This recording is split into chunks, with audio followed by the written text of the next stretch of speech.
김백준 전 기획관이 국정원 특활비를 MB한테 보고했다, 지시했고, 그리고 MB가 수수했을 가능성까지 이제 공개했습니다. 그러니까 김희중 전 부속실장에 이어서 김백준 씨도 상당히 지금 MB로서는 지금 뜨끔뜨끔 할 겁니다. 이것이 결정적인 스모킹건이 될 수도 있겠다, 이런 생각도 하지만 사실은 죄질로 보면은요, 국정원 특활비 이외에 김대중 노무현 전 대통령을 뒷조사했다, 그리고 거기에 쓰였던 대북 공작금, 이것이 죄질로 보면은 더욱 심각한 죄질이다. 액수를 떠나서. 그래서 저는 국정원이 스모킹건이 될 것 같은데 좀 더 내밀하게 들어오면 두 전직 대통령에 대한 뒷조사 비용, 네네. 대북 공작금, 횡령 내지 유용 사건, 이것이 MB의 소환을 앞당기는 방아쇠가 될 것 같다, 이런 생각이 듭니다. 자, 이 판도라에 대해서는 어떻게 생각하십니까? 예, 뭐 가장 최근에 밝혀진 부분이죠. 지금 이제 이 대북 공작을 담당하고 있는 그 주요 간부가 네. 대북 공작에 쓰라고 이렇게 만들어진 국가 예산을 가지고서 간첩 잡는 데 쓰라는 돈 가지고 간첩을 잡는 게 아니라 이제 전직 대통령 뒷조사를 갖다가 했다는 거죠. 예, 이게 뭐 있을 수 없는 그런 이제 불법 행위고 일탈이라고 저는 보여지고. 국기문란 행위죠. 예, 국기문란이죠. 근데 이제 아직 그 MB와 관련성이 드러난 건 아니거든요. 그러니까 이제 그건 수사를 이제 거기에 맞춰서 하긴 하겠지만 현 단계에서는 속단하기는 이르죠. 그러니까 이제 그동안에 댓글 수사 가지고 굉장히 오랫동안 끌었는데 흐지부지 돼버렸어요. 사라졌어요. 그거는 이제 뭔가 이게 연관성을 찾기가 힘들기 때문에 그런 거 아니겠어요? 그러니까 지금 전직 대통령에 대한 조사도 자기네들이 스스로 알아서 한 건지 정말 지시를 해서 한 건지 그건 이제 밝혀내야 되겠죠. 조금 제가 더 설명을 드리면 이런 겁니다.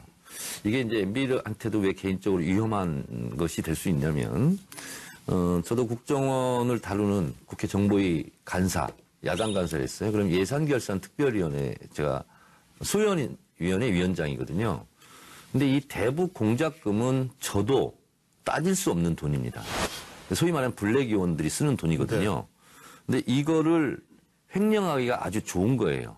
그래서 저는 소설을 좀 써봤는데, 원세훈 원장이 비자금을 조성하려 했다면 이 대북 공작금에 손댔을 가능성이 높고, 만약에 상납이 됐다면, MB한테 상납이 됐다면 여기에서 상납했을 가능성이 대단히 크다라고 저는 보고 있는 거예요. 예. 사실 그 대북 공작금이 횡령하기 쉬운 돈이라고 말씀하신 건 사실이지만, 그러나 그걸 갖다 아무 부서에서나 손댈 수 있는 돈은 아니에요. 그렇죠. 그건 이제 대북 공작을 담당하는 부서에서 쓸 수 있는 돈이고, 그것이 쓰여진 배경에는 제가 볼 때는 바로 이번 전직 대통령 뒷조사를 한 실무 작업을 갖다가 그 대북 담당 그 부서장이 그걸 갖다 맡았기 때문에 3차장이. 예, 그 사람이 그 자기 그 대북 공작금으로 써야 될 그 예산을 썼던 것이고, 박근혜 전 대통령이 갔던 국정원 특활비는 이런 돈이 아니라 사실은 국정원장에게 1년에 약 40억 정도 이렇게 주어지는 특활비가 있어요. 그게 갔거든요. 네네. 예, 그래서 좀 그 돈의 성질은 좀 다르긴 한데, 여하튼 저는 여러 가지 그 업무 체계라거나 또는 일이 진행된 과정을 보게 되면은 원세훈 총장의 지시와 보고 그 선은 분명히 있었던 것 같고요.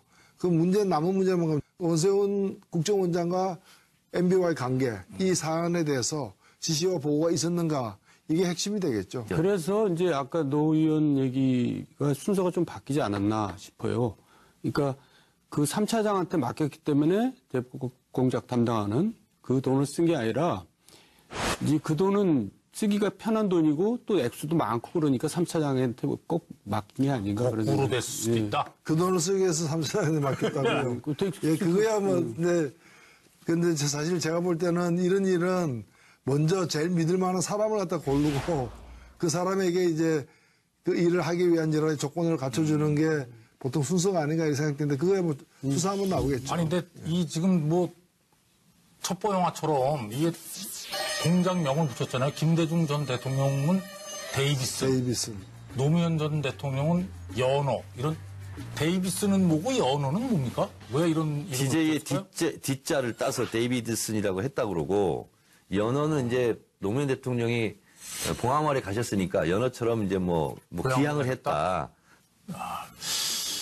하여튼 이름은 그런 의미가 있는 거군요. 네네. 최종흡, 김승현 이분들이 국정원제 3차장 대테러 활동을 한 그 활동 부서인데 여기에서 김대중 노무현 대통령에 대한 데이비드슨 또 연호작전 이렇게 해서 대북 공작금이 간 건데 그 작전명까지 만들어서 그렇습니다. 한 겁니까? 그렇더라고요. 노무현 대통령 부분은 언론에는 많이 안 나왔는데 우리 17대 국회 때 바다 이야기 풍문으로 많이 떠돌았지 않습니까? 그래서 바다 이야기가 관련해서 뭐가 없는지 이걸 살펴봤다는 거예요. 근데 그때 바다 이야기 문제가 뭐냐면 예를 들면 명계남 문성근 씨가 뭐 다 해먹지 않았느냐. 근데 명계남 씨가 제 후원회장이었어요. 그래서 저까지 기자들이 막 추적하고 막 조사한 적이 있거든요. 근데 그때 게임머니라고 그게 한 4조 원 시장이 있었거든요. 바다 이야기 이렇게 도박장에.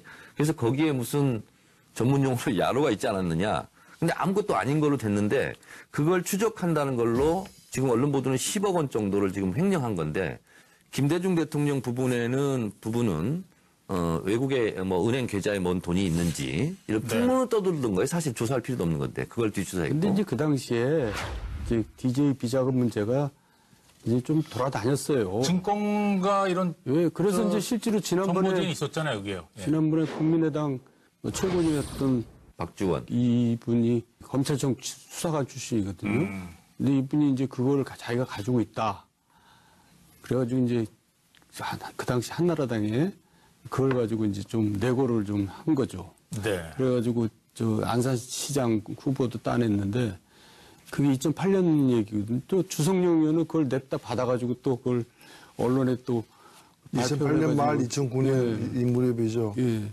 그러니까 이제 그에 굉장히 신빙성이 있다고 믿었는지 이제 그런 네. 일을 벌인 거죠. 이 시기가 사실은 2008년 그 광우병 촛불로 인해 가지고 이명박 정부가 출범하자마자 최대 위기로 몰렸던 상황이고 여기에 대한 어떤 하나의 이명박 대통령의 반응으로서 우리가 추론하기에는 그거에 대한 반응으로서 어떤 이제 다시는 이런 일이 없도록 하겠다라는 식의 어떤 그 공격 모드로 가면서 시말리기 작전. 여러 일들이 벌어지는데 그 중에 그렇지 않으면 이런 일이 기획되기도 쉽지 않은 일이거든요. 예. 그런 일련의 어떤 반격 차원에서 전직 대통령에 대해서도 가만 안 두겠다. 손에 뭘 좀 쥐어야 되겠다. 무기라도 쥐어야 되겠다. 이렇게 판단을 했을 수 아니, 있다고 그러니까 봅니다. 국정원까지 나서서 그렇게 뒷조사를 작전명까지 불수했습니다만 뭐 가시적으로 뭐 나오는 게 없잖아요, 사실은. 근데 이게 심각한 것은요. 이명박 대통령한테 이건 좀 심각한 게 뭐냐면 이명박 정권 때 국세청에서 갑자기 차장에서 국세청장까지 2년 만에 떠오르는 핵심 인물이 이명박 정권의 국세청의 신데렐라라고 하는 이현동 전 국세청장이 여기서 수천만 원을 받았다는 거예요. 이번에 조사받으신 분 아니에요? 그렇습니다. 예. 그리고 이 사람들이 미국에 있는 국세청, 한국계 직원들한테 뇌물을 갖다 바쳤다는 의혹까지 있어요.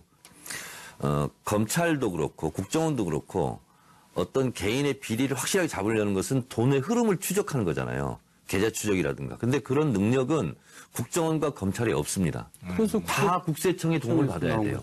그래서 국세청에 가장 많은 정보가 있다는 거 아닙니까? 그러니까 국세청이 협조를 하려면 예를 들어서 국정원장이 국세청장에게 우리 이렇게 하려고 그러는데 네. 국세청 직원들 그것도 조사사고 저승사자라는 국세청의 중수부 동원할 수 있겠습니까? 아무리 국정원이라 할지라도 저는 그래서 이런 거대한 프로젝트는 정권 차원에서 움직일 거다. 그리고 이현동 국세청장 자체가 이명박 정권 들어서도 가장 초스피드하게 초고속으로 승진을 한 사람이에요. 국세청장에 사실은 뭐 그냥 갖다 앉힌 거죠. 아시잖아요. 저랑 고시 동기거든요. 네. 그래서 인수위 때 이제 전문위원으로 왔다가 이제 고속성장 승진을 한 건데 이제 그 당시에 이제 또 TK 정권 아닙니까? TK 출신이기 때문에 특별히 발탁이 된 거죠. 그리고 조금 뭐라 그럴까 좀 말을 잘 듣는 스타일이랄까 좀 그런 스타일이죠. 거의 뭐 검찰총장, 국세청장, 경찰청장, 그다음에 국가정보원장 이게 이제 권력을 갖다가 휘두르거나 권력을 또 보호하기 위한 네네. 4인방 체제죠. 근데 아무튼 정두원 전 의원은 뭐 요 근자에 화제에 등장하는 인물들은 다 잘 아시네요. 그러게요. 제가 문제가 있나요? 본인 자체가 화제 인물이에요. 아니, 발화지즘. 바라지점이야. 화재 현장의 발화지즘. 반성하겠습니다. 뭐, 말 나온 김에 경천 동지 좀 얘기하시죠, 뭐. 어이, 갑자기 뭐 진행 맡았어요. 잘하십니다. 예, 계속하시죠. 예. 그걸 판도라에서 얘기해야지, 어디서 저도 얘기하겠어요. 궁금하긴 했어요. 그거 그럼 세 개 중에 하나만 얘기해요. 좀 비슷하게 좀 그러면 이제 저를 가만 두겠어요, 언론에서. 아니, 하나만 얘기해봐요. 예? 하나만. 제가 정청래를 봐서 그냥 얘기를 할까, 오늘? 네. 예. 하나만 얘기해. 근데 이제 그게 지금 MB가 수사를 받고 있는데 지금 제가 봐도 지금 특활비니 다스 갖고도 굉장히 위험한 지경에 와 있거든요. 예. 근데 제가 또 얘기를 꺼내서 거기다 얹혀가지고 위해를 가하는 거는 제가 할 짓이 아니죠. 그래서 이제 가족의 문제죠. 근데 제가 왜 얘기를 꺼냈냐. 이제 사실 박근혜 전 대통령의 경우가 초창기부터 대응이 정말 엉성하지 했잖아요. 근데 그래서 그때 제가 뭐라 그랬냐면 10대 맞고 끝낼 걸 100대 맞고 끝낼 것 같다. 이제 그렇게 얘기를 했는데 지금 대통령 대응도 좀 그런 것 같아요. 그래서 처음부터 이제 흐름 봐서 본인이 제일 잘 알 테니까 어느 선에서는 자기가 책임질 걸 책임지고 그래야지 그렇게 정말 당락이 좌우될 정도로 큰 일도 겪은 사람이 뭘 그거 가지고 저러나 난 이제 그런 메시지를 그분한테 던지고 싶었죠. 아니 요즘 정두원 전 의원께서 입을 많이 여셔가지고 그 보수 진영 내에서는 비난하시는 분들도 많죠. 물론 그렇고 또 댓글이 굉장히 악플이 많이 붙어요. 그러니까 얘기도 안 할 걸 뭐라 꺼내냐. 그런데 이거 한 번에 딱 끝내야 돼. 예. 악플도 적어요. 근데 하여간 뭐 저는 악플을 안 보거든요. 심장이 약해가지고. 근데 이제 주위 사람들이 그걸 보고 와서 대응을 해라. 저렇게 막 네네. 욕들 해야 되는데. 근데 제가 어쨌든 너무 좀 나간 면이 있어요. 그러니까 지금 반성합니다.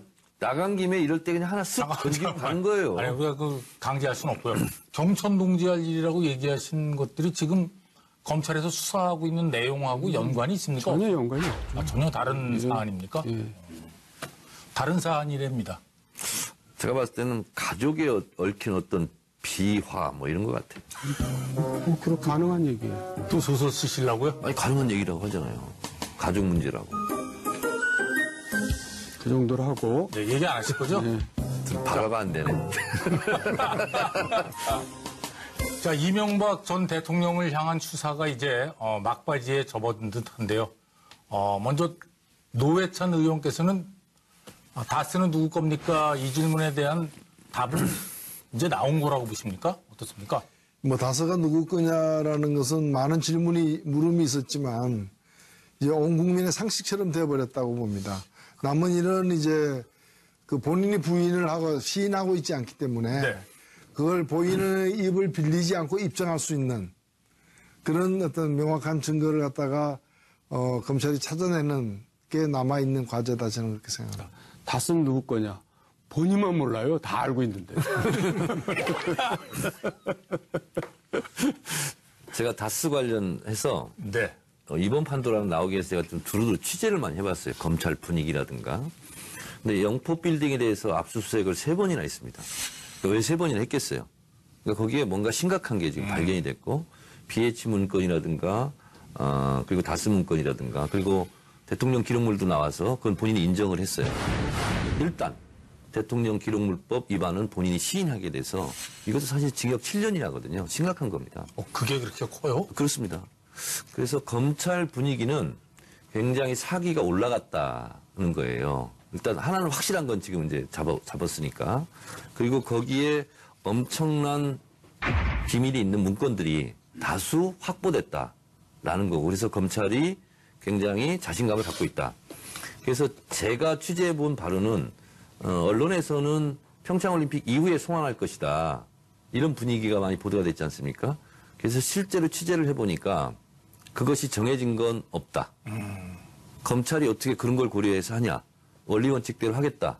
이래서 평창올림픽 전에 소환할 가능성도 반반이다. 그것을 풀어놓지 않고 있다. 이제 이런 건데요. 이 압수수색 목록을 보니까 BBK 금융거래 정보, BBK 현안 보고, 그리고 다스라는 글자가 쓰인 박스가 이제 주섬주섬 해가지고 이제 가지고 나갔는데 다스에 대해서 청와대에서 대응했던 그런 문건들도 다수 포함이 되어 있는 것 같아요. 그러면 결국은 이명박 대통령이 재임 시절에 청와대에서 다스에 대해서 대책을 논의하고 예를 들면 140억을 빼가는데 민정비서관이 움직였고 네네. 하는 것이 다 포함되어 있다면 다른 여러 가지 정황들도 있지만 그 자체로도 다스는 이명박 대통령의 실소유주가 아니냐 하는 것을 입증할 만한 그런 근거 자료들을 확보하지 않았나 이렇게 생각합니다. 아니 지금 영포 빌딩에서 다수 관련 문건들하고 뭐 중요한 것들이 많이 발견됐잖아요. 이게 그렇게 중요한 것들을 왜 파기하지 않고 그렇게 지하실에 방치를 해놨을까요? 일단 영포 빌딩에 대해서 이제 설명을 드리면 거기 자주 가셨나요? 자주 갔었죠. 아 예. 네, 그러니까 영포 빌딩은 그러니까 서초역 그 코너에 있는 건물이거든요. 그러니까 MB 소유 건물이고요. 네. 지금은 이제 청계재단으로 이제 그 기부를 했죠. 그러니까 청계재단 소유로 돼 있는데 결국 MB가 쓰고 있는 건 마찬가지예요. 청계재단 이사들이 다 MB 측근들이니까. 그 건물에서 옛날 동아시아 연구원이라는 것도 운영도 하고 그랬었는데 제가 그래서 지하에 많이 갔었죠. 근데 지하 2층이 있었다는 거 제가 처음 들었어요. 아 1층까지만 가셨어요? 예. 지하 2층은 그냥 뭐 창고 정도로만 생각했는데 거기에 탐구심이 좀 그 부족하셨네. 영포 빌딩이 우리 국민들에게 처음 알려진 거는 뭔가면은 그 대통령 선거 직전에 그 이명박 당시 후보의 아들과 딸이 그 건물의 관리인으로 이렇게 등록이 돼 있었어요. 아 기억나네요. 예. 그래가지고 월급 받고 그랬어요. 거기서 월급 받고 그러니까 굉장히 알뜰한 가족이 있죠. 드디어 촌철살인 나왔다. 알뜰한 가족. 알뜰하고 살뜰한 가족인데 그래서 영포 빌딩이 이제 우리에게 유명해진 그 빌딩입니다. 빌딩인데 그 후에 이제 이번에 그 압수수색하는 과정을 보면 요즘에 보면 검찰에서 이제 판사들에게 압수수색 영장 청구할 때 판사들이 그냥 허투루 내주지 않기 때문에 굉장히 꼼꼼하게 합니다. 이번에 보면은 세 번 수색했다는데 네. 같은 지점을 세 번 한 게 아니에요. 할 때마다 다 달랐어요. 맞아요. 그 두 번째 할 때는 세 번째 할 때 세 번째 한 곳에 뭐 어떤 서류가 있는 걸 모르고 한 거예요. 네네. 그 새로운 진술이 나오는 것도 새로운 거하고 이렇게 해가지고 세 번을 한 거거든요. 그러면 왜 그 서류를 없애지 않고 가지고 있었냐? 그러니까요. 그 질문에 대한 대답 못했네요. 예. 그러니까 이제 그거는 사실 그런 서류들은 제가 알기로는 김백준 이제 기획관께서 옛날부터 관리하던 서류로 추정이 되는데요. 그게 다스, 하여간 BBK, 다스 다 연관이 된다고 생각할 때 그게 결국은 자기 거라는 걸 나중에 이제 어쨌든 만들어 가려면 자기 걸로 만들어 가려면 필요한 서류들이겠죠. 그렇지 않겠어요? 투명으로 혹시라도 소유가 됐다면 그 사람들이 소유권을 주장할 때 무슨 소리냐고 이걸 보여주기 뭐 위한 그럴 수도 소리일 수도 있고 있다. 어쨌든 그 회사에 관계되는 서류들이니까 이 자기가 주인이니까 그 서류들을 항상 보관해 둘 필요가 있다고 생각하는 거죠. 예. 그게 없어지면은 조금 허공에 다른- 뜰 가능성이 있잖아요. 그 우리 형님하고 좀 다른 해석인데 이 시대에 참 분석인으로 제가 분석을 딱 해봤어요. 취재를 쭉 해봐 했는데 이렇게 얘기하더라고요. MB는 지하 2층에 어떤 서류가 있는지 몰랐을 것이다. 그럴 수도 있고. 그럴 수 있겠네요. 세상이 몰랐을 것이다. 근데 아니 그 권영미 씨나 그 김재정 씨 처나 김백준 씨가 들었을 가능성이 있다. 왜냐하면 소환되고 나서 그 다음날 바로 압수수색 영장을 받았잖아요. 그렇다면 뭔가 거기에 결정적인 진술이 있었을 것이다. 그리고 검찰은 급하게 압수수색 영장을 쳤는데 밤에 내줬어요. 법원이. 밤에 급하게. 검찰은 급하다고 했겠죠. 그리고 갔어요. 제지도 없었어요. 그 기자들조차 그런 일이 없겠지 하고 갔는데 우연히 가서 한 거예요. 그러니까 여기에는 지금 뭔가 심각한 문제가 있다라고 저는 가능성이 높죠. 강력히 추론합니다. 아니, 그 압수수색에서 지금 뭐 청와대 제1부속실 문건도 발견됐다고 그러잖아요. 이건 아까 얘기하신 대통령 기록물법 위반. 그거는 확실한 거, 확실하게 이건 걸려들었어요. 네, 그거야 뭐 서류가 있으니까 네. 분명히 걸려든 거죠. 본인도 인정했고 돌려주라고 그랬고. 예.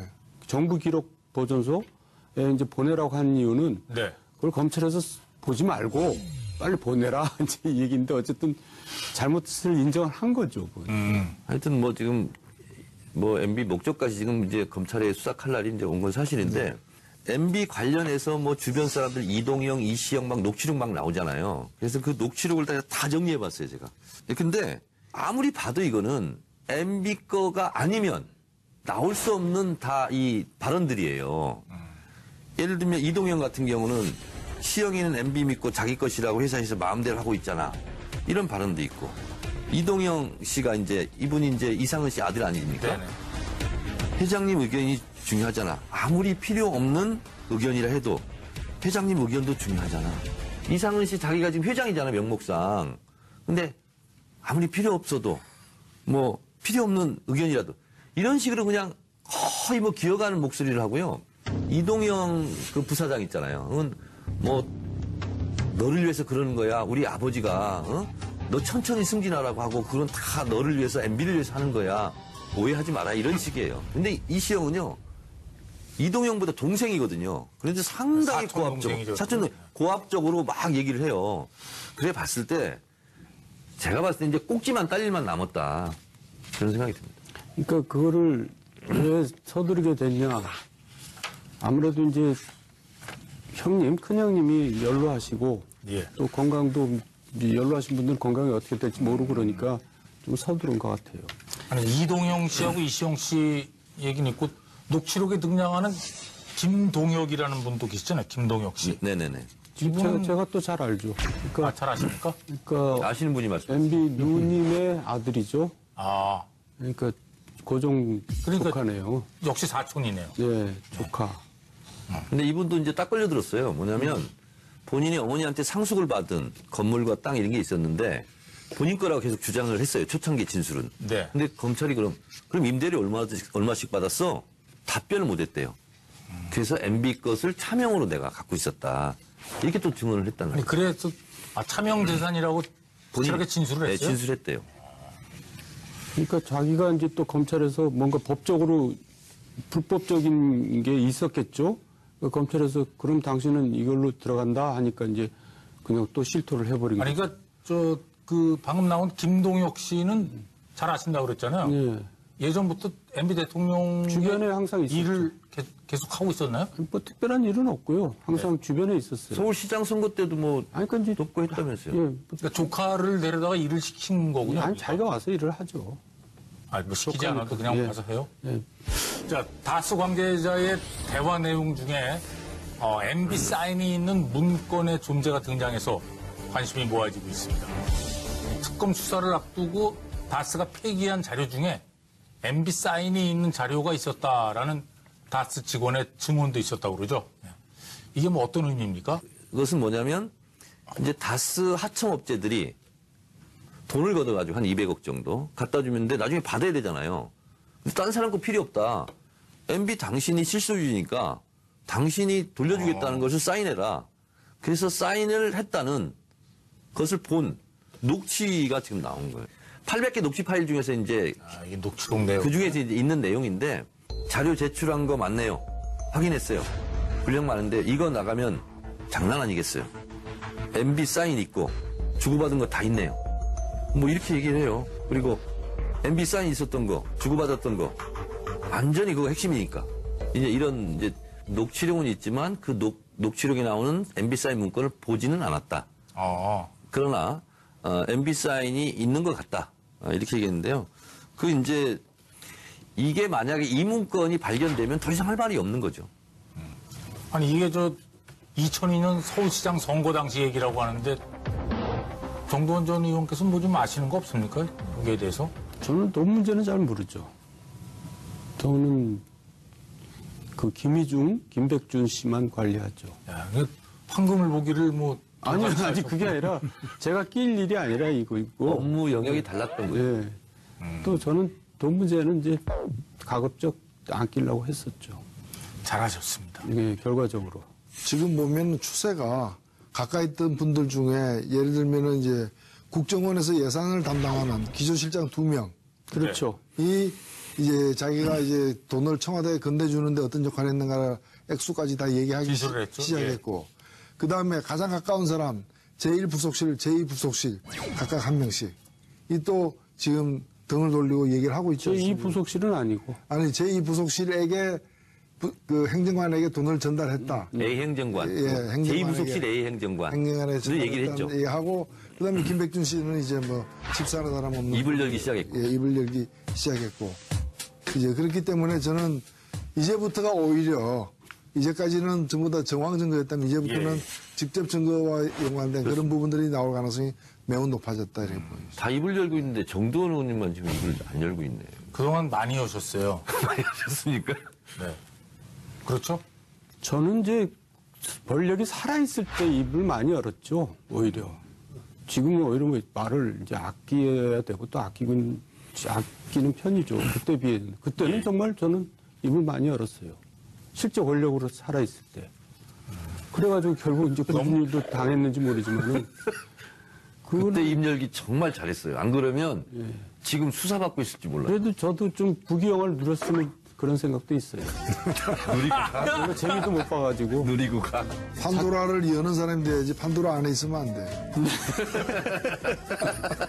정신 똑바로 차리겠습니다.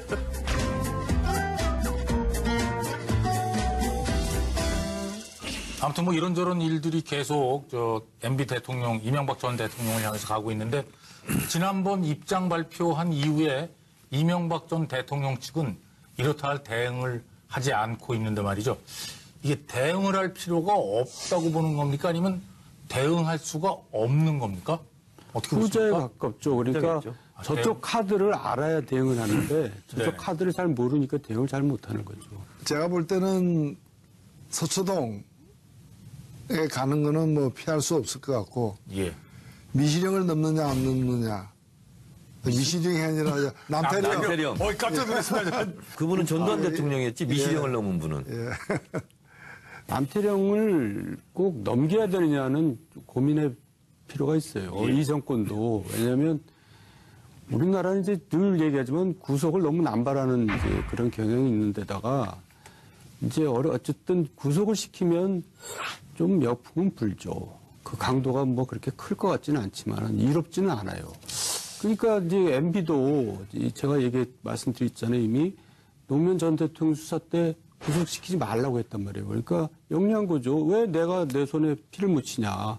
법원에서 어차피 유죄에 나올 게 뻔한데 법원에서 구속되면 되지 뭐 내가 구속시킬 필요 뭐 있냐 해서 말리다가 이제 우병우가 말을 안 들어가지고 이제 그런 일이 뭐 생겼다고 그러는데 지금 정부나 검찰에서도 그런 정무적인 판단을 좀 해야 될 거예요. 그런데 네. 그 당시에 옛날에 이명박 전 대통령 당시에도 네.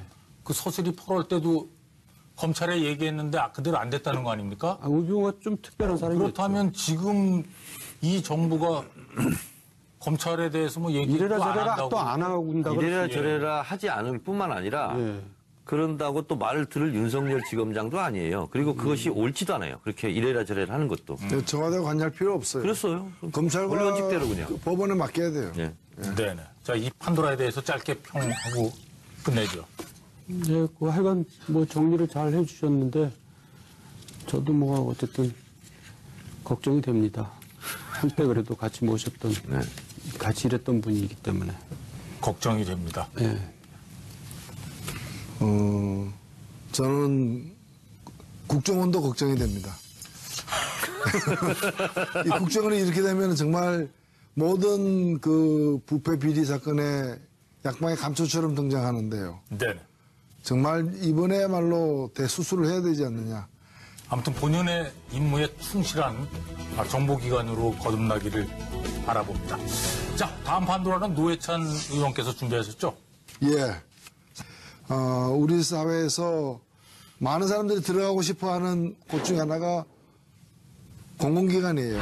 네. 공무원이 되고자 하는 사람이 많습니다.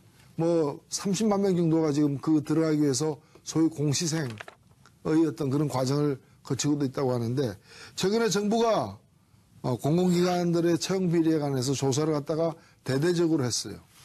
대대적으로 했는데 채용 비리가 조사 대상 중에서 00% 채용 비리가 있다는 것이 밝혀졌다. 두 자릿수예요, 일단요? 예, 예, 두 자리 주죠. 50%는 없습니까? 아니, 넘습니다. 넘습니다. 50%도 넘어요? 제가 봤을 때는 80%는 넘는다. 저는 지금 50% 넘는다는 얘기에도 좀 충격이거든요. 네. 80%라면 이건 그냥 찍었어요. 말이 안 되는 거죠. 그냥 찍었어요. 아니 뭐 거의 맞췄다고 아니, 저는 거의 봅니다. 비슷해요? 예. 80%죠. 80%예요? 아니, 제가 기사 보고 있잖아요. 아, 그래요? 아, 뭐 신문 오래 갖고 나오셨구나. 네.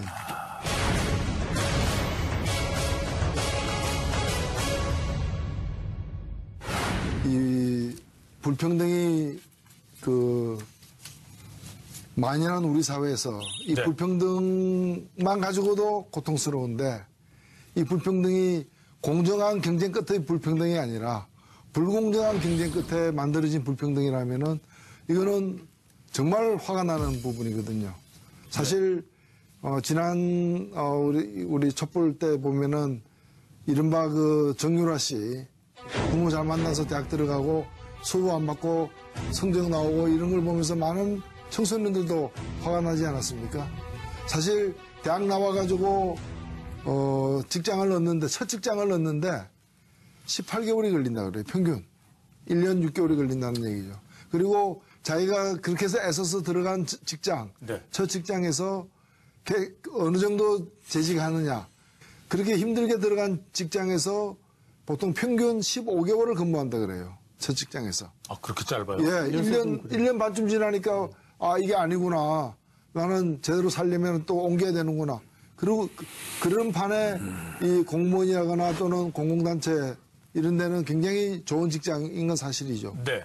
뭐 지난 며칠 안 됐습니다. 이제 1월 29일 날 정부에서 공공기관 채용비리 특별 점검을 갖다가 했습니다. 네. 하고 후속조치 개선 방안 이런 걸 다 발표를 했는데 조사를 해보니까 방금 말씀드린 것처럼 전체 1190개 중에서 946개의 공공기관 단체에서 부정채용 사례가 적발이 됐고 그중에서 수사 의뢰한 기관 굉장히 정도가 심해서 네. 수사 의뢰한 기관이 109개 기관에 이르는 네. 자체적으로 어떻게 바로잡고 이런 건 안 돼가지고 수사를 자체 수사기관에- 징계 기관은 더 많죠. 그렇겠죠. 뭐 예. 징계는 거의 다 대부분이 좀 징계 대상이 되는 셈이고 그리고 다양한 사례들이 얘기가 나왔고요. 그러니까 우리가 생각할 수 있는 모든 사례는 다 나온다고 보시면 됩니다. 아, 이게 지금 취업을 앞두고 있는 젊은이들이 본다면 이게 얼마나 정말 억장이 무너지는 일입니까? 그러니까 문재인 대통령이 선거 기간 동안 그런 얘기 했잖아요. 기회는 평등하게, 과정은 공정하게, 결과는 정의롭게. 야, 그 이번에 테니스 선수 정현 선수가 자기 SNS에 그걸 그대로 써가지고 올렸습니까? 예. 그러니까 이제 문재인 대통령이 대선 때 그런 구호를 했다는 것 자체가 기회가 불평등하다는 얘기잖아요. 그렇죠. 그리고 과정이 불공정하다는 거고 결과가 정의롭지 불이하다는 거 아니겠어요. 네. 근데 이 사례를 보면서 그 어떤 것보다도 분노의 깊이와 넓이가 굉장히 큰 거죠, 이것은. 그래서 이 부분은 문재인 정부가 해결해야 될 적폐청산 중에서 오히려 가장 앞선 과제가 돼야 될 부분도 이 부분이라고 저는 생각합니다. 그런데 우리가 이제 그 원인을 봐야 되잖아요. 정말 왜 저런 일이 저렇게 벌어지느냐. 그러니까 이제 원래 공공기관장들은 외압에 이제 저항을 해야 돼, 막아야 되잖아요. 그리고 그렇죠. 자기가 이제 자기 책임하에서 공정하게 인사를 해야 되는데 외압에 흔들린다는 얘기는 자기 자체가 이미 그런 식으로 임명이 됐다는 얘기예요. 어디 선을 대 낙하산을 임명될 때부터 예. 누군가의 그러니까 자기가 도움으로- 취약한 거예요. 누구 덕분에 자기가 됐거든요. 그러니까 누구라는 게 보통 실세들이란 말이에요. 예. 그러니까 이제 실세들한테 연락 오고 그러면 거기에 그냥 거절할 수가 없게 되는 거죠. 이제 일단 그게 첫 번째고 또 이제 그 청탁하는 사람들 입장에서는 이제 그거를 극장 앞줄 잃어서 잃었잖아요. 앞줄 잃었으면 다 잃어서게 되잖아요. 야, 저 기관 들어가려면 앞줄 잃었습니다. 예. 저기 기관 들어가려면 그냥 못 들어간단다. 이제 그게 어느 정도 알려져 있으니까 예. 다들 그냥 그 손을 대서 들어가려고 하다 보니까 그런 일이 생긴 거죠.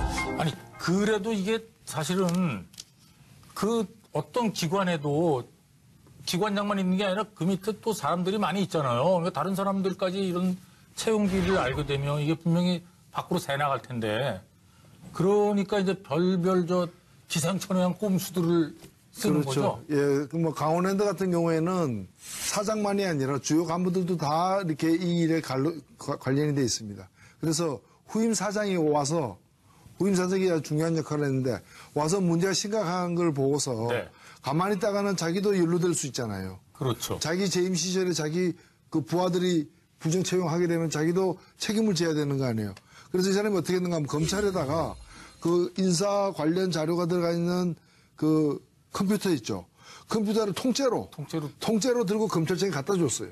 예. 네네. 그렇게 해서 이나마 드러났는데 제가 수많은 사례들을 보니까 뭐 우리가 상상할 수 있는 모든 것은 다 있어요. 다 동원했어요. 예, 다 동원이 되죠. 거기 보면은 이런 것도 있어요. 황당한 사례는 예. 뭐가 있습니까? 황당한 사례는 뭔가 하면은 애초에 이거는 도저히 합격자 명단에 넣을 수도 없는 사람이니까 예비 합격자. 예비 합격자라는 걸 만들어가지고. 만들어서 거기다 넣어놓고. 예. 그 다음에 시간이 지난 뒤에 이 사람을 갖다가 그 계약직으로다가 채용을 해요? 채용을 해가지고 또 한참 있다가 이걸 다시 정규직으로 바꾸고 그런 경우들이 있는가 하면은 또 심지어는 어떤 은행인데 우리 국민들이 다 아는 아주 시중은행 큰 은행입니다. 이 은행에서는 그 합격자 대상이 될 수 없는 예. 이 사람을 가지고 아예 최고 경쟁자가 찍어가지고 자격 미달일 때. 한 5명 정도 예를 들면은 명단을 주고 이 사람들은 넣어 이렇게 되는 겁니다. 보니까 이 사람들은 다 불합격이에요. 네. 근데 왜 이 사람들을 넣었느냐? SKY 대학 출신이라는 이유로. 그래서 이 사람들을 넣기 위해서 합격한 사람들 중에서 지방대학 등 서울에 또 이렇게 점수를 조작했죠. SKY 대학 아닌 사람들 있죠. 그 사람들은 점수를 조작해서 떨어뜨리고 합격한 사람을 죽인 거죠. 그리고 그 자리에다가 이를 넣었는데 거기 보면 또 외국 대학이 딱 하나 있어요. 위스콘신. 외국 대학도 참 종류가 많을 텐데 왜 여기 하나가 들어가 있느냐. 위스콘신 누가 나왔습니까? 최경환 부총리. 자기 동문을 또 넣은 거예요? 그 다음에 지금 감옥에 가 있는 안종범 경제수석. 그 당시에 이제 국부에 있었던 사람들이 기억나는 뭐 그렇게 추론을 하는 거죠. 왜 하필이면 위스콘신이냐. 저는 이 도표를 보면서 기가 막혔어요. 여기 보세요. 무슨 도표입니까? 점수 도표. 조정 전에는 다 불합격이에요. 그리고 밑에 있는 요 친구들이 다 합격이에요. 조정 후에는 여기가 불합격이 다 합격이 돼요. 그리고 합격이다 불합격이. 야, 그러니까 기가 처음에 막힙니다. 합격 판정이 됐던 사람이 불합격된 사람들은 불합격되고 불합격 처리된 사람이 합격 처리가 돼요. 본인들은 잘 모르겠지만 이게 부정 채용은 말이죠. 당사자만 특혜받는 것이 아니라 그 채용된 숫자만큼의 멀쩡하게 정상적으로 채용될 수 있는 사람들이 불이익을 받는 거죠. 예. 희생당하는 거예요. 아니 지금 정부에서는 부정 합격자의 경우에 검찰에 기소가 되면 즉시 퇴출하겠다 이런 입장이잖아요.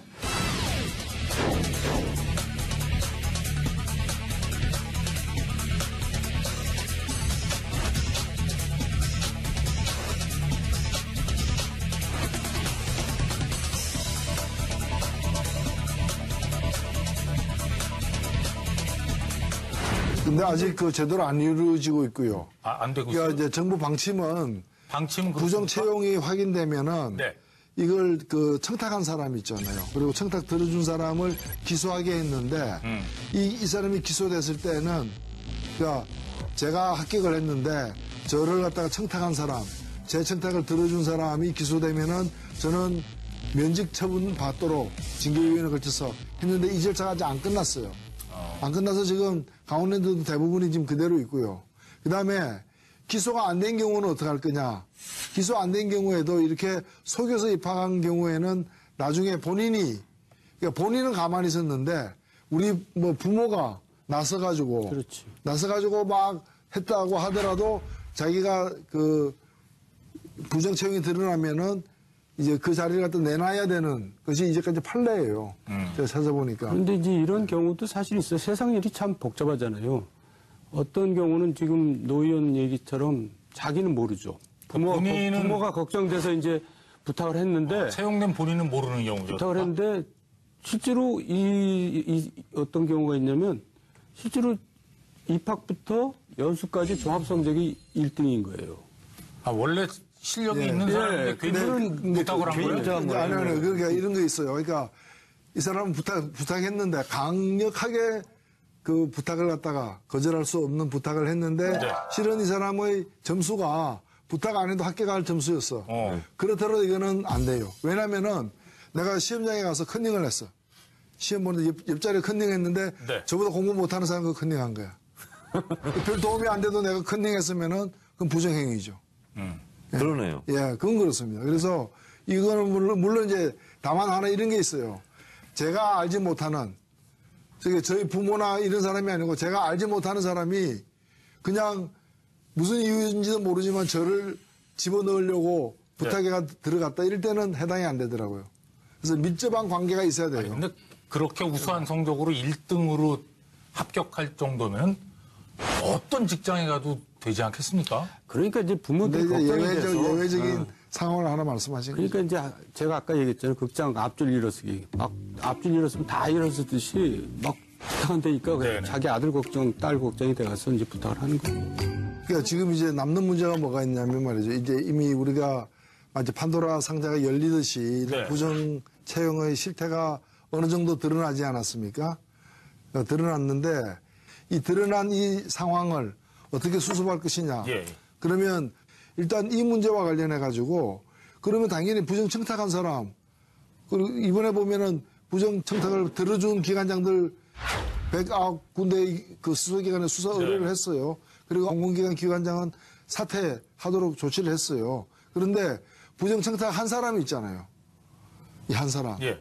이 한 사람들을 어떻게 처리하고 있느냐. 지금 제대로 처리가 안 되고 있어요. 특히 이 중에서 가장 유명한 사건이 뭔가 하면은 그 강원랜드 사건이에요. 이 강원랜드 사건에는 당시의 여당, 새누리당, 현재 의원들, 국회의원들 연루돼 있죠. 현재 국회의원들이 두 명이 아니에요. 예. 더 많아요. 6명 정도 돼요. 예. 이게 연루되어 있는데 이분들 중에 단 한 명도 소환 조사 얼마 전까지 되지 않았고 얼마 전에 한 명인가. 한 명이 이제 며칠 전에 1차, 2차 거부하다가 지금 연모 의원이 예. 갔죠. 지금 이제 조사받고 그 나머지 의원들은 그 중에 나머지 의원 중에 한 명이 서면 조사 받은 걸로 알려져 있고 나머지는 부르지도 않은 거예요. 그 중에 그리고 한 이- 분이 법사위원장 아니에요? 이 사건은 예, 잘 아시네. 이 사건은 묻었어요. 근데 묻었다가 다시 지금 정부가 바뀌어가지고 다시 조사하면서 다시 등장한 거예요. 그래서 이거는 아마 그냥 묻은 채로 그냥 넘어갈 뻔한 일이 요즘에 다시 지금 재조명되고 거군요. 있는 예, 예. 상태이지만 아직까지 제대로 수사가 되고 있지 않다. 그리고 정치인들 중에 이렇게 해서 제대로 조사받은 사람이 거의 없다는 게 문제라는 거죠. 이거는. 그리고 왜 특히 강원랜드가 그렇게 심했던 이유가 또 하나 있죠. 그거를 말씀 안 하셨는데 그때 그 사장이 이제 강원도지사를 한번 나갔다가 이제 경선에서 안 된 사람이에요. 그러니까 자기가 다음 꿈이 강원도지사거든요. 네. 그러니까 이제 동네 사람들이 청탁하면 다 들어주는 거예요. 다음. 그러니까 자기 이제 나가려고요? 다음 그 스텝을 위해서 그런 일을 하는 거죠. 그래서 저는 근데 이제 청탁자는 처벌할 수 있는 법적 뭐 규정이 좀 미비하다 이런 논란도 있어요. 그래서 법적 제도적 장비를 해서 청탁한 사람도 처벌하게 예. 일벌 100개 이렇게 해야 될 것 같고 그래서 이것을 방지하기 위해서 이제 김동연 부총리도 이제 뭐 대안도 내오고 뭐 이렇게 하는데 노동이사제를 도입해야 된다. 사회이사처럼. 그러니까 우리가 사학법을 하려다가 못한 것이 뭐냐면 사학비리를 캐려면 이 사람들이 범죄 예방 차원에서도 밖에 있는 사람들 가서 들어가서 이렇게 봐야 된다고 그랬잖아요. 근데 그게 이제 무산이 되기도 했는데 사학법이 휴직 조각되면서 그래서 이런 공공기관에도 그걸 감시할 수 있는 체제 노동이사제를 도입하는 게 어떠냐 이제 이런 움직임도 있죠. 요즘에는 이제 부정청탁을 갖다가 금지하는 법이 통과됐기 때문에 네.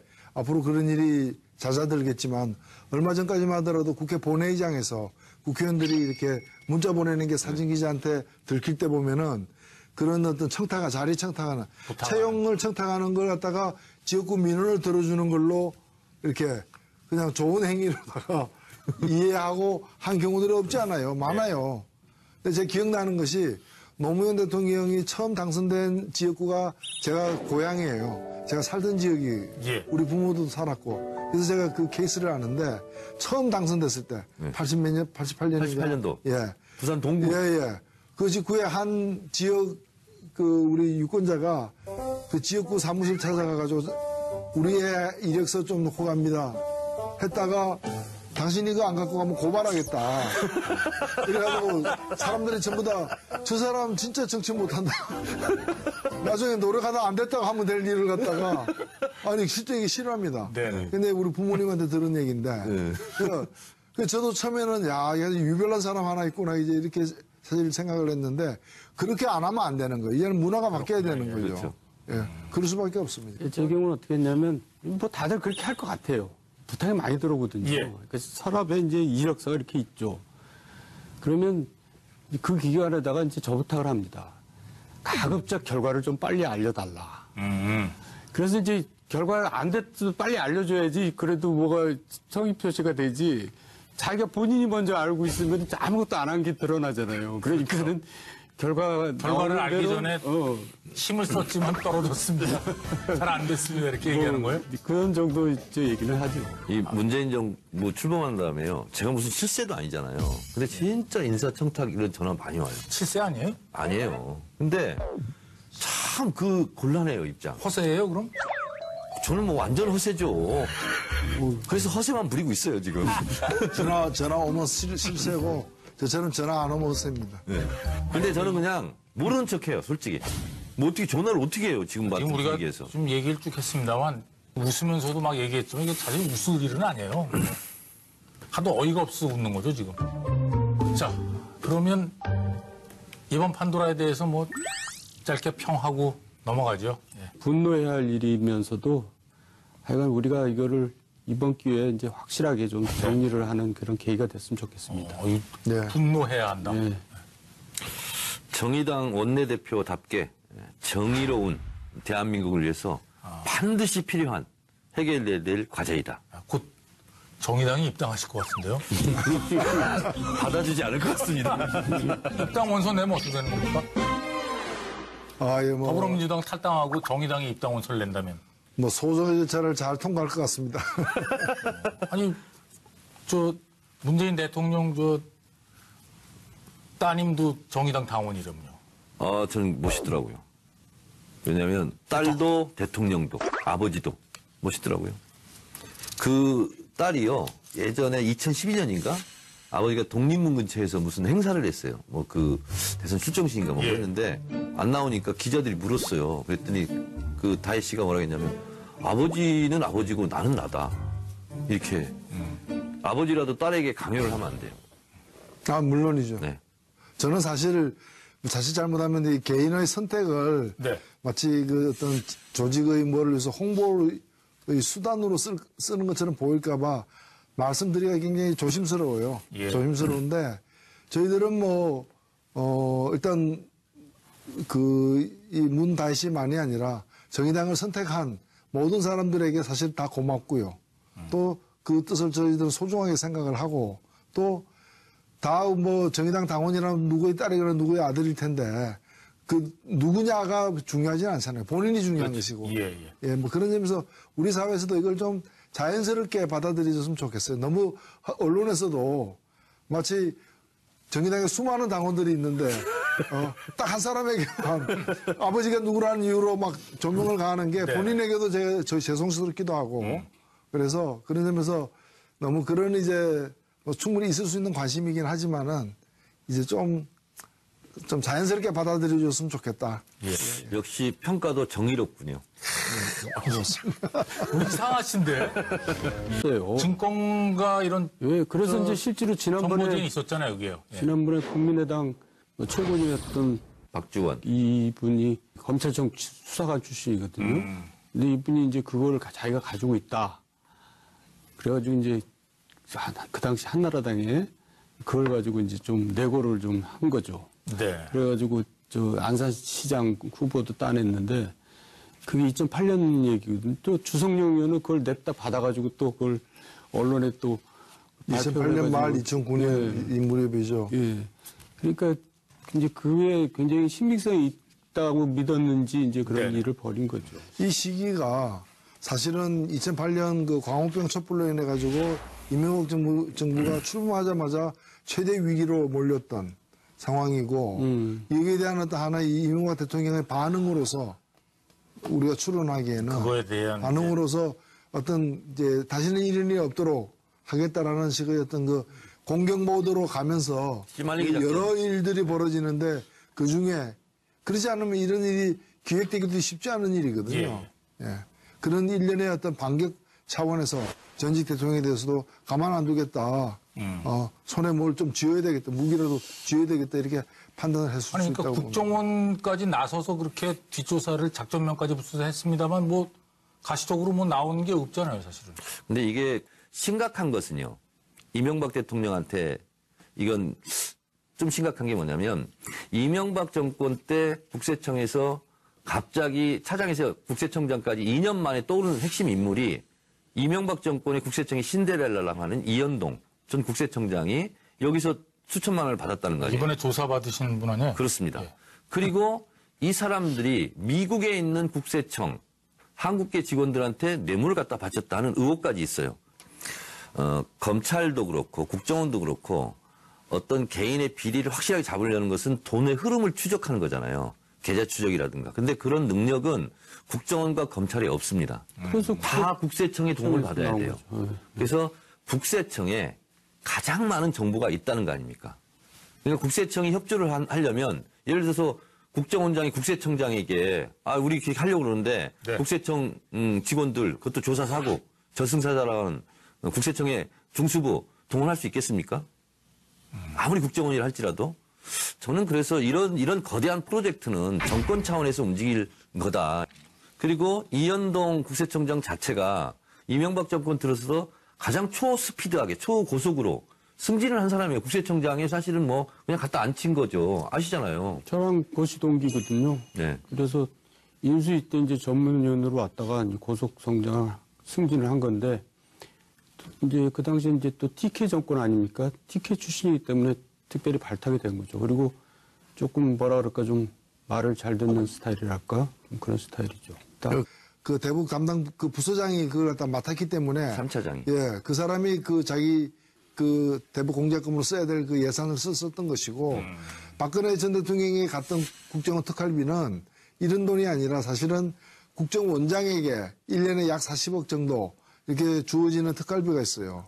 그게 갔거든요. 네네. 예, 그래서 좀 그 돈의 성질은 좀 다르긴 한데 여하튼 저는 여러 가지 그 업무 체계라거나 또는 일이 진행된 과정을 보게 되면은 원세훈 총장의 지시와 보고 그 선은 분명히 있었던 것 같고요. 그 문제 남은 문제는 원세훈 국정원장과 MB와의 관계 이 사안에 대해서 지시와 보고가 있었는가 이게 핵심이 되겠죠. 그래서 이제 아까 노 의원 얘기가 순서가 좀 바뀌지 않았나 싶어요. 그러니까 그 3차장한테 맡겼기 때문에 대북 공작 담당하는 그 돈을 쓴 게 아니라 이제 그 돈은 쓰기가 편한 돈이고 또 액수도 많고 그러니까 3차장한테 꼭 맡긴 게 아닌가. 거꾸로 됐을 수도 있다. 그 돈을 쓰기 위해서 3차장한테 맡겼다고요. 예, 그거야 뭐, 근데 사실 제가 볼 때는 이런 일은 먼저 제일 믿을 만한 사람을 갖다 고르고 그 사람에게 이제 그 일을 하기 위한 여러 가지 조건을 갖춰주는 게 보통 순서가 아닌가 이렇게 생각되는데 그거야 뭐 수사하면 나오겠죠. 아니 근데 이 지금 뭐 첩보 영화처럼 이게 공장명을 붙였잖아요. 김대중 전 대통령은 데이비슨. 노무현 전 대통령은 연호. 이런 데이비스는 뭐고 연호는 뭡니까? 왜 이런 DJ의 D자를 따서 데이비드슨이라고 했다 그러고 연어는 이제 노무현 대통령이 봉하마을에 가셨으니까 연어처럼 이제 뭐 기양을 했다. 하여튼 이름은 그런 의미가 있는 거군요. 네네. 최종흡, 김승현 이분들이 국정원 제3차장 대테러 활동을 한 그 활동 부서인데 여기에서 김대중 노무현 대통령에 대한 데이비드슨 또 연호 작전 이렇게 해서 대북 공작금이 간 건데 작전명까지 만들어서 그렇습니다. 한 겁니까? 그렇더라고요. 노무현 대통령 부분은 언론에는 많이 안 나왔는데 우리 17대 국회 때 바다 이야기 풍문을 많이 떠돌았지 않습니까?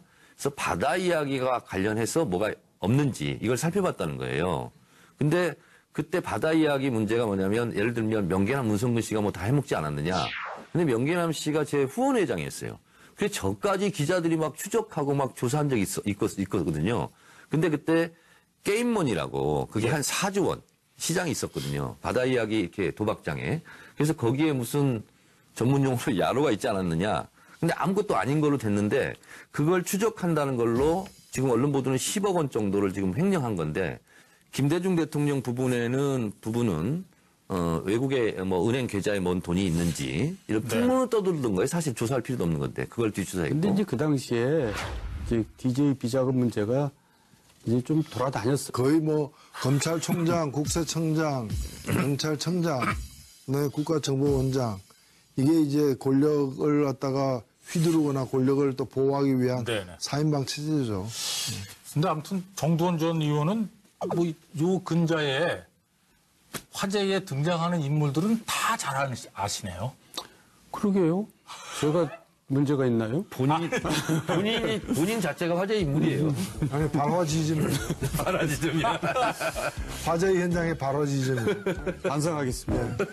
뭐, 말 나온 김에 경천 동지 좀 얘기하시죠, 뭐. 어이, 갑자기 뭐 진행 맡았어요. 잘하십니다. 예, 계속하시죠. 예. 그걸 판도라에서 얘기해, 어디서 저도 얘기했어요? 궁금하긴 했어요. 그거 그럼 세 개 중에 하나만 얘기해요. 좀 비슷하게 좀 그러면 이제 저를 가만 두겠어요, 언론에서. 아니, 하나만 얘기해봐요. 예? 하나만. 제가 정청래를 봐서 그냥 얘기를 할까, 오늘? 네. 예. 하나만 얘기해. 근데 이제 그게 지금 MB가 수사를 받고 있는데 지금 제가 봐도 지금 특활비니 다스 갖고도 굉장히 위험한 지경에 와 있거든요. 예. 근데 제가 또 얘기를 꺼내서 거기다 얹혀가지고 위해를 가하는 거는 제가 할 짓이 아니죠. 그래서 이제 가족의 문제죠. 근데 제가 왜 얘기를 꺼냈냐. 이제 사실 박근혜 전 대통령의 경우가 초창기부터 대응이 정말 엉성하지 했잖아요. 근데 그래서 그때 제가 뭐라 그랬냐면 10대 맞고 끝낼 걸 100대 맞고 끝낼 것 같다. 이제 그렇게 얘기를 했는데 지금 대통령 대응도 좀 그런 것 같아요. 그래서 처음부터 이제 흐름 봐서 본인이 제일 잘 알 테니까 어느 선에서는 자기가 책임질 걸 책임지고 그래야지 그렇게 정말 당락이 좌우될 정도로 큰 일도 겪은 사람이 뭘 그거 가지고 저러나 난 이제 그런 메시지를 그분한테 던지고 싶었죠. 아니 요즘 정두원 전 의원께서 입을 많이 여셔가지고 그 보수 진영 내에서는 비난하시는 분들도 많죠. 물론 그렇고 또 댓글이 굉장히 악플이 많이 붙어요. 그러니까 얘기도 안 할 걸 뭐라 꺼내냐. 그런데 이거 한 번에 딱 끝내야 돼. 예. 악플도 적어요. 근데 하여간 뭐 저는 악플을 안 보거든요. 심장이 약해가지고. 근데 이제 주위 사람들이 그걸 보고 와서 대응을 해라. 저렇게 막 네네. 욕들 해야 되는데. 근데 제가 어쨌든 좀 너무 좀 나간 면이 있어요. 그러니까 지금 반성합니다. 나간 김에 이럴 때 그냥 하나 쓱 던지고 간 거예요. 아니 우리가 그 강제할 수는 없고요. 경천 동지할 일이라고 얘기하신 것들이 지금 검찰에서 수사하고 있는 내용하고 연관이 있습니까? 전혀 연관이 없죠. 전혀 다른 사안입니까? 예. 다른 사안이랍니다. 제가 봤을 때는 가족에 얽힌 어떤 비화 뭐 이런 것 같아요. 그렇 가능한 얘기예요. 또 소설 쓰시려고요? 아니 가능한 얘기라고 하잖아요. 가족 문제라고. 그 정도로 하고. 네, 얘기 안 하실 거죠? 바가가 안 되네. 자, 이명박 전 대통령을 향한 수사가 이제 막바지에 접어든 듯한데요. 먼저 노회찬 의원께서는 다스는 누구 겁니까? 이 질문에 대한 답은 이제 나온 거라고 보십니까? 어떻습니까? 뭐 다스가 누구 거냐라는 것은 많은 물음이 있었지만 이제 온 국민의 상식처럼 되어버렸다고 봅니다. 남은 일은 이제 그 본인이 부인을 하고 시인하고 있지 않기 때문에 네. 그걸 본인의 입을 빌리지 않고 입증할 수 있는 그런 어떤 명확한 증거를 갖다가 검찰이 찾아내는 게 남아있는 과제다 저는 그렇게 생각합니다. 다스는 누구 거냐? 본인만 몰라요. 다 알고 있는데. 제가 다스 관련해서 네. 이번 판도라는 나오기 위해서 제가 좀 두루두루 취재를 많이 해봤어요. 검찰 분위기라든가. 근데 영포 빌딩에 대해서 압수수색을 3번이나 했습니다. 왜 3번이나 했겠어요? 그러니까 거기에 뭔가 심각한 게 지금 발견이 됐고, BH 문건이라든가, 그리고 다스 문건이라든가, 그리고 대통령 기록물도 나와서 그건 본인이 인정을 했어요. 일단 대통령 기록물법 위반은 본인이 시인하게 돼서 이것도 사실 징역 7년이라거든요. 심각한 겁니다. 그게 그렇게 커요? 그렇습니다. 그래서 검찰 분위기는 굉장히 사기가 올라갔다는 거예요. 일단 하나는 확실한 건 지금 이제 잡았으니까. 그리고 거기에 엄청난 기밀이 있는 문건들이 다수 확보됐다라는 거고. 그래서 검찰이 굉장히 자신감을 갖고 있다. 그래서 제가 취재해 본 바로는 언론에서는 평창올림픽 이후에 송환할 것이다. 이런 분위기가 많이 보도가 됐지 않습니까? 그래서 실제로 취재를 해보니까 그것이 정해진 건 없다. 검찰이 어떻게 그런 걸 고려해서 하냐.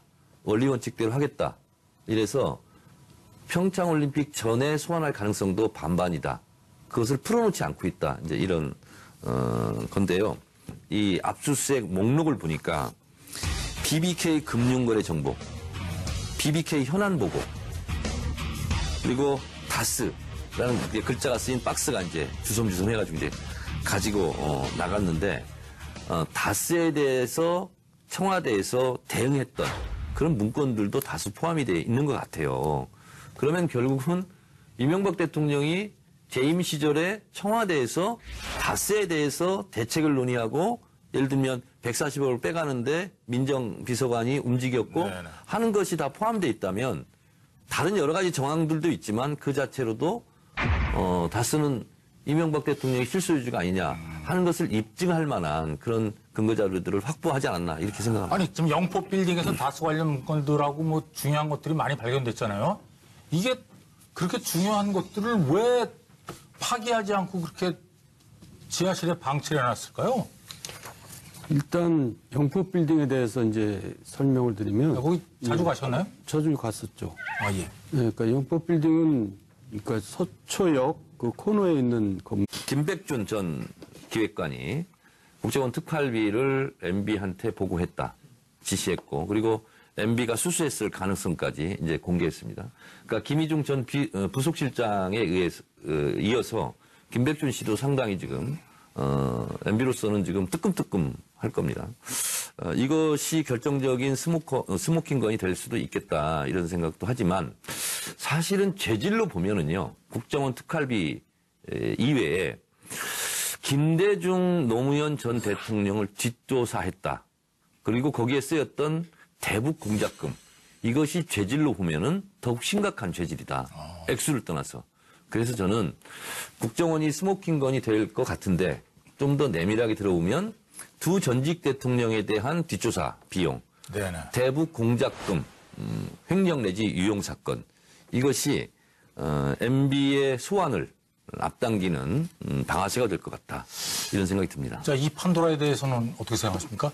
예, 뭐 가장 최근에 밝혀진 부분이죠. 지금 이제 이 대북 공작을 담당하고 있는 그 주요 간부가 네. 대북 공작에 쓰라고 이렇게 만들어진 네. 국가 예산을 가지고서 간첩 잡는 데 쓰라는 돈 가지고 간첩을 잡는 게 아니라 이제 전직 대통령 뒷조사를 갖다가 했다는 거죠. 예, 이게 뭐 있을 수 없는 그런 이제 불법행위고 일탈이라고 저는 보여지고. 국기문란 행위죠. 예, 네, 국기문란이죠. 근데 이제 아직 그 MB와 관련성이 드러난 건 아니거든요. 그러니까 이제 그건 수사를 이제 거기에 맞춰서 하긴 하겠지만 네. 현 단계에서는 속단하기는 이르죠. 그러니까 이제 그동안에 댓글 수사 가지고 굉장히 오랫동안 끌었는데 흐지부지 돼버렸어요. 사라졌어요. 그거는 이제 뭔가 이게 연관성을 찾기가 힘들기 때문에 그런 거 아니겠어요? 그러니까 지금 전직 대통령에 대한 조사도 자기네들이 스스로 알아서 한 건지 정말 지시를 해서 한 건지 그건 이제 밝혀내야 되겠죠. 조금 제가 더 설명을 드리면 이런 겁니다. 이게 이제 MB한테도 왜 개인적으로 위험한 것이 될 수 있냐면 저도 국정원을 다루는 국회 정보위 간사, 야당 간사를 했어요. 그럼 예산결산특별위원회 제가 소연위원회 위원장이거든요. 근데 이 대북 공작금은 저도 따질 수 없는 돈입니다. 소위 말하는 블랙위원들이 쓰는 돈이거든요. 근데 이거를 횡령하기가 아주 좋은 거예요. 그래서 저는 소설을 좀 써봤는데 원세훈 원장이 비자금을 조성하려 했다면 이 대북 공작금에 손댔을 가능성이 높고 만약에 상납이 됐다면 MB한테 상납이 됐다면 여기에서 상납했을 가능성이 대단히 크다라고 저는 보고 있는 거예요. 예. 사실 그 대북 공작금이 횡령하기 쉬운 돈이라고 말씀하신 건 사실이지만 그러나 그걸 갖다 아무 부서에서나 손댈 수 있는 돈은 아니에요. 그렇죠. 그건 이제 대북 공작을 담당하는 부서에서 쓸 수 있는 돈이고 그것이 쓰여진 배경에는 제가 볼 때는 네. 바로 이번 그 전직 대통령 뒷조사를 한 실무 작업을 갖다가